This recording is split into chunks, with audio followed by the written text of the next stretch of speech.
Welcome to episode 2 of our TCE series. Today, we're going to go over an update from the DNR from 2025.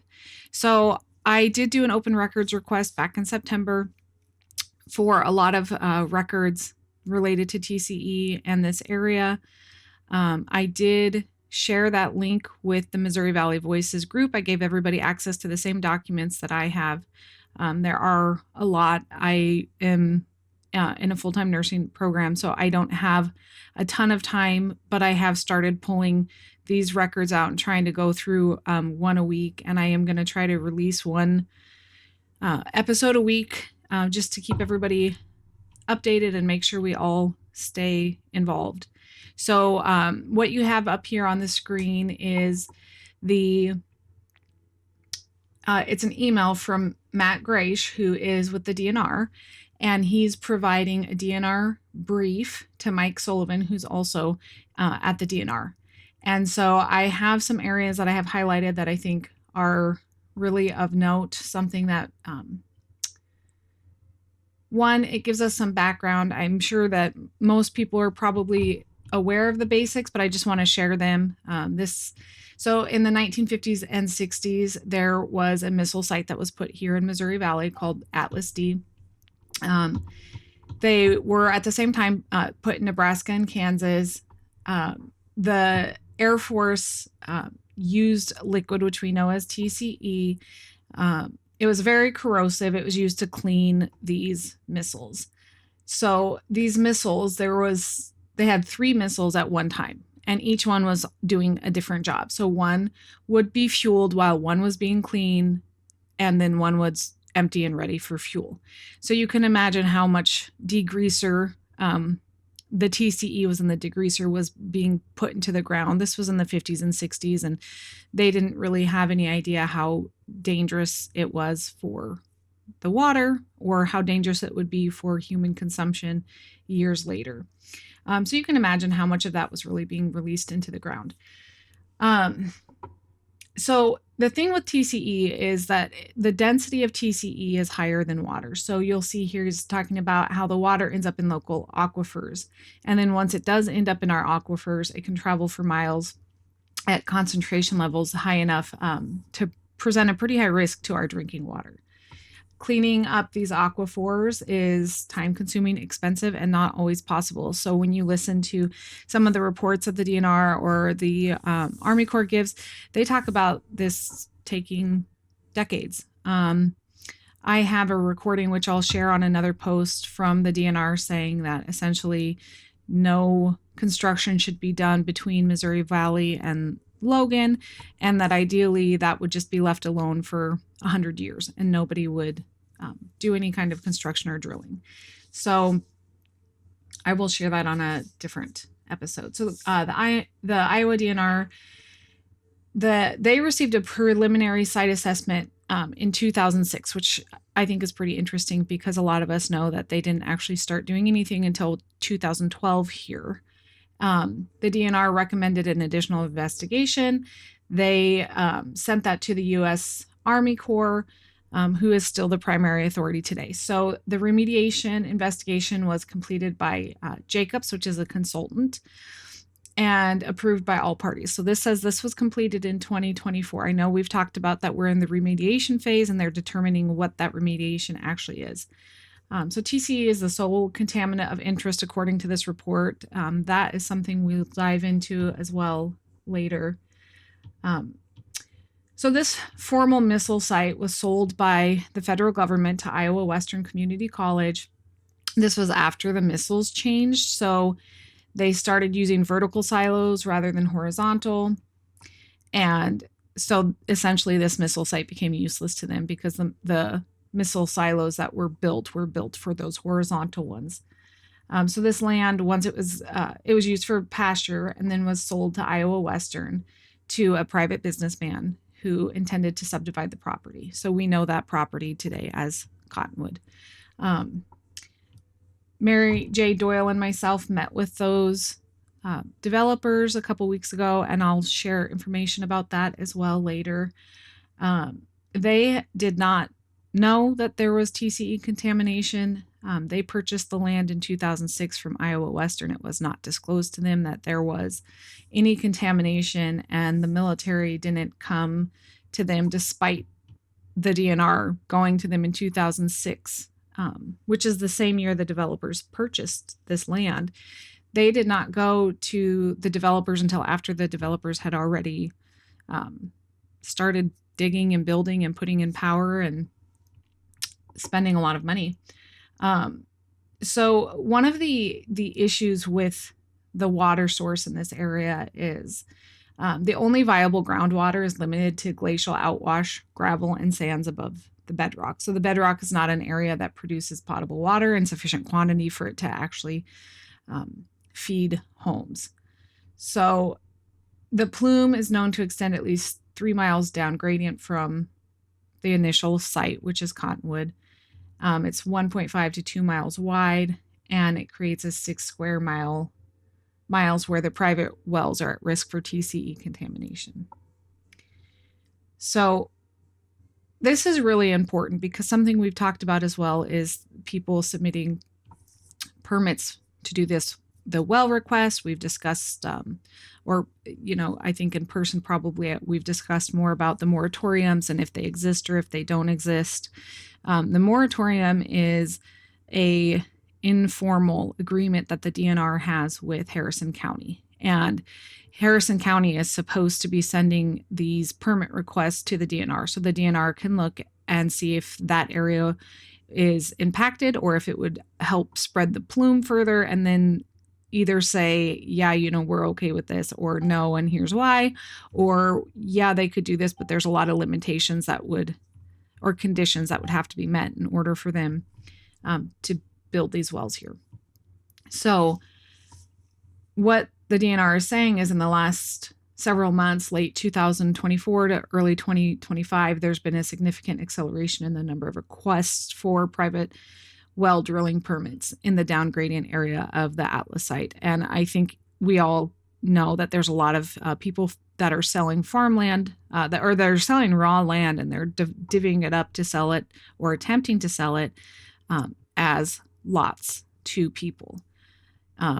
And I showed that map on the last podcast that right outside of Cottonwood, there's 2 subdivisions that are people are attempting to create. And the DNR is declining those because their TCE concentration level is above that 5, or they're concerned about that plume spreading.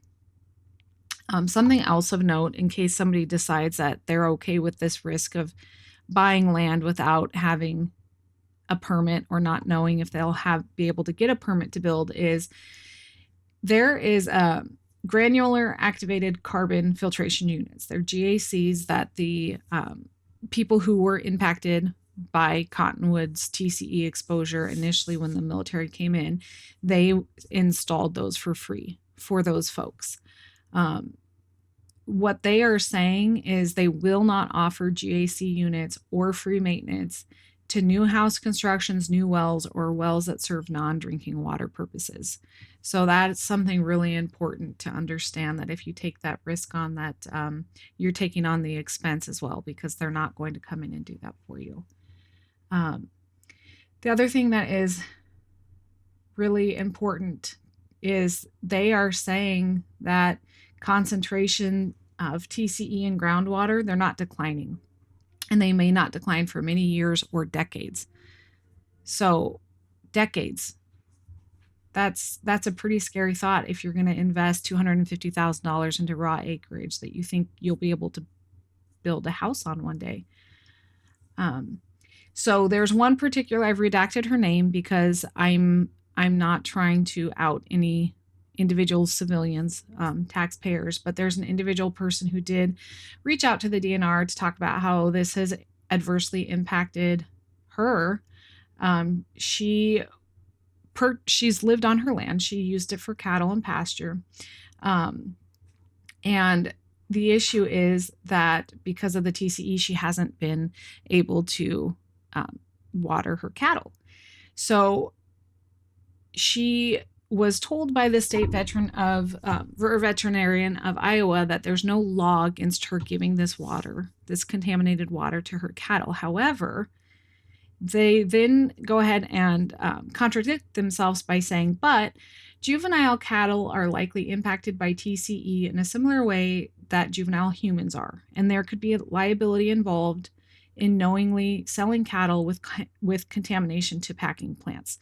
So essentially that means that if she knows that she's giving TCE contaminated water to her calf, and then she's selling that meat to consumers knowing that they're contaminated, that she could be held liable for that. And that's a really terrible situation for everybody. The people who are unknowingly purchasing the meat that's contaminated with TCE. So this is not just about property taxes or building homes or wells. This is also about people's livelihoods. It's about our food source. It's really scary. And then, so here's the letter that she wrote. So to whom it may concern, I'm not going to read the letter to you. You guys can push pause and read this if you want. But she acknowledges here that research that was provided to her shows that the TCE affects animals in the same manner as humans. And that because of this, because the animals would eventually enter the market for human consumption, it would be detrimental to allow humans to be affected by the affected animals.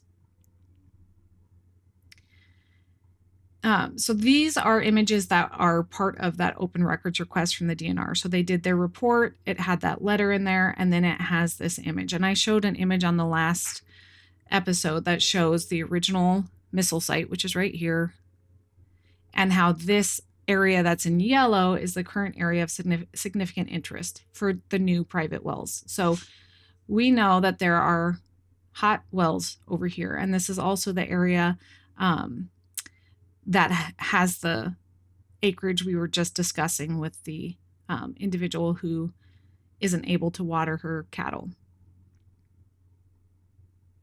This is another image in that report. This is not cottonwood. These red stars are the hot wells. Yellow stars, they have a higher level, but they're not at 5. You can see they have the numbers next to it, 1.5, 1.5, 62. And again, this is outside of cottonwood. And we've got the groundwater flow direction. And then I did want to share, so we all had a better understanding of this timeline. This is 2002. This is a release. This is not from the DNR open records. This is after Iowa Western purchased the land from the government, they were provided a set of restrictions that they had to follow in order for this purchase to go through. So for 30 years, there's a set of requirements that they had to complete. So this is filed in 2002. This is after the 30 years. So the Iowa Western Community College met all the requirements for the 30 years, and this is a release. So this release is between the Iowa Western Community College and the U.S. government that says, hey, it's been 30 years, you followed all of the requirements, we release you, and now the land is essentially yours to do with what you want. Nowhere in here does it talk about TCE contamination. It does not say, why they had the 30-year restriction. But again, and I'm not going to read this all to you either. You can pause and read it, but there's some really interesting things on here. Essentially, so you can see this is the 288.75 acres that is now cottonwood. And here are the restrictions that for 30 years, it will be used continuously for educational purposes, that if there's resale or leasing of the property, that the any of that interest will go to the Department of Health and Education.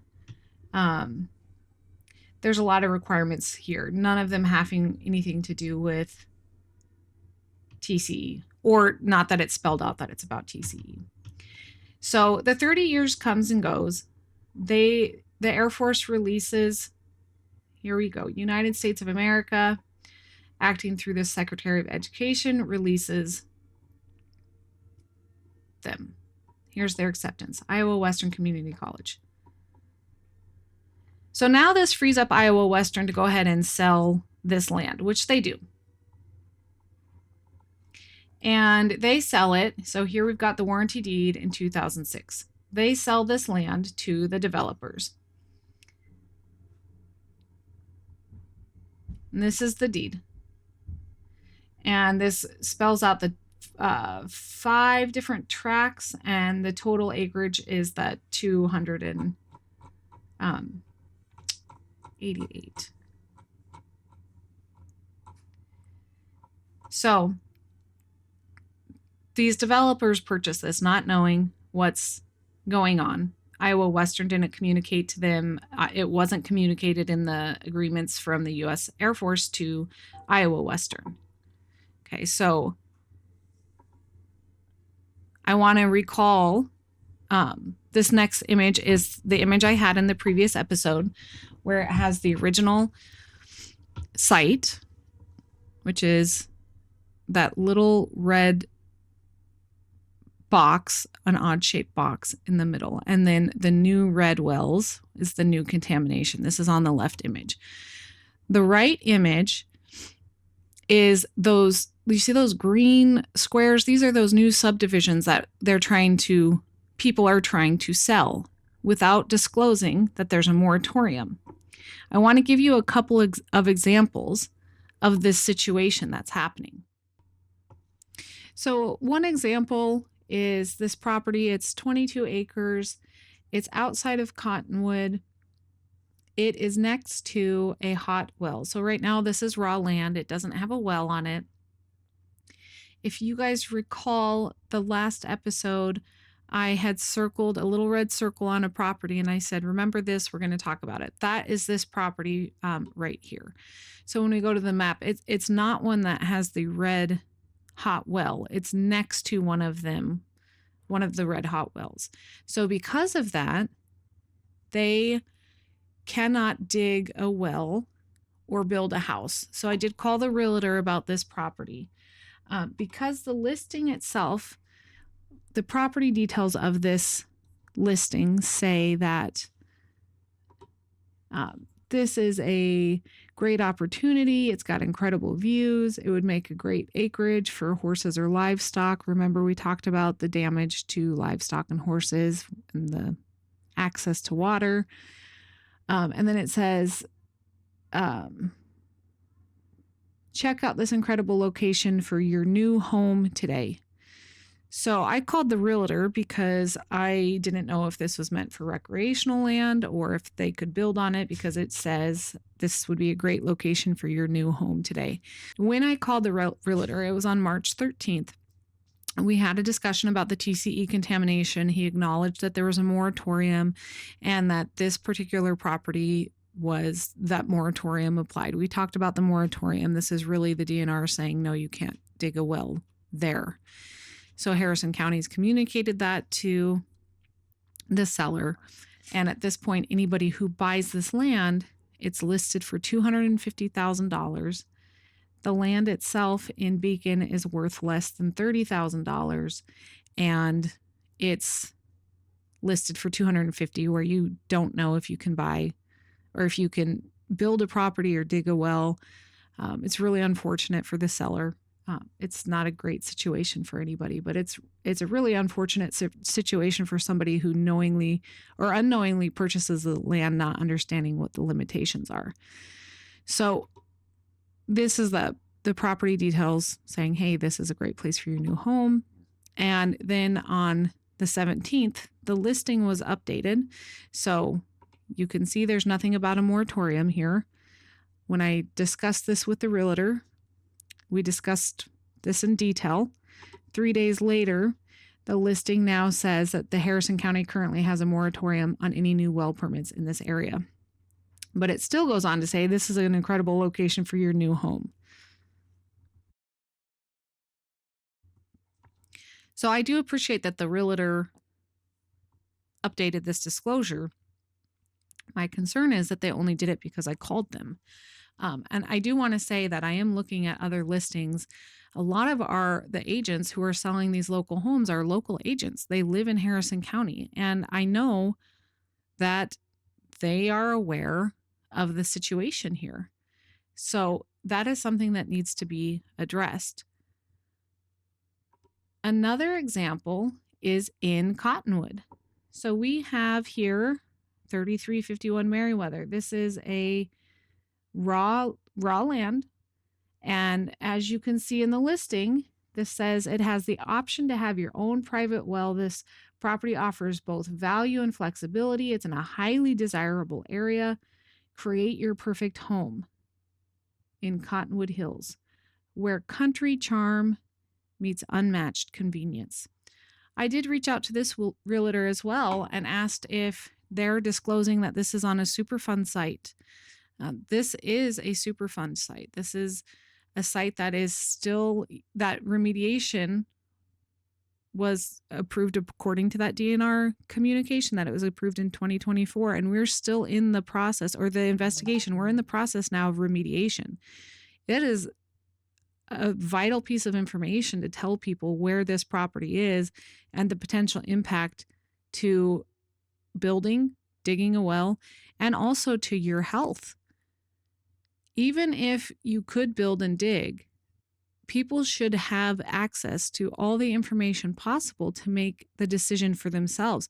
These limits that they're putting out there, if it's below 5, that is not saying that there's no risk. The EPA has come up with that limit saying, hey, this is the risk we're willing to accept. That's what the 5 is. In Minnesota, it's 2. That still is not an acceptable risk. And the issue with being exposed to TCE is when you are exposed on a continuous basis to any amount of TCE, it causes heart defects in a fetus. So pregnant mom builds her dream house, moves in, drinks the water. Baby has a heart defect. You don't know, is that from the TCE or was this going to happen anyway? TCE is transdermal, so you can get skin cancer from showering, washing. There's kidney diseases, Parkinson-like issues, neurological issues, cancers, non-Hodgkin's lymphoma. There are so many issues with continuous exposure to TCE, even under Minnesota's limit of 2.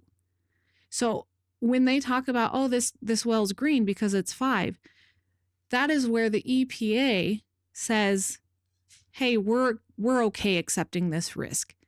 That doesn't mean you have to be. That also means you have to be made aware of the risk so that you can decide. And if you're okay with that, that's fine. That's you. But you can't make that decision unless somebody actually gives you the information. So I want to see these realtors and these sellers start being honest about the situation. So this owner of this property in Meriwether purchased the lot in 2010 and has done nothing with it. It's raw land. 16 years later is telling the public that this is a great place for land. So my message is, again, is the transparency and the accountability. And I think it's really terrible that this is happening to anybody. It's terrible for the owners who are in a really sticky situation as well. They didn't know. They maybe would have made different decisions as well. But at some point we have to stop passing the buck and say, we're not going to put the next set of people into the same situation unknowingly. We have to figure out how to solve this without continuing the lies, lack of disclosure, non-accountability, and non-transparency. So I will leave us on that, and just know this is something I will continue to look at and share and update as I am able to go through my documents.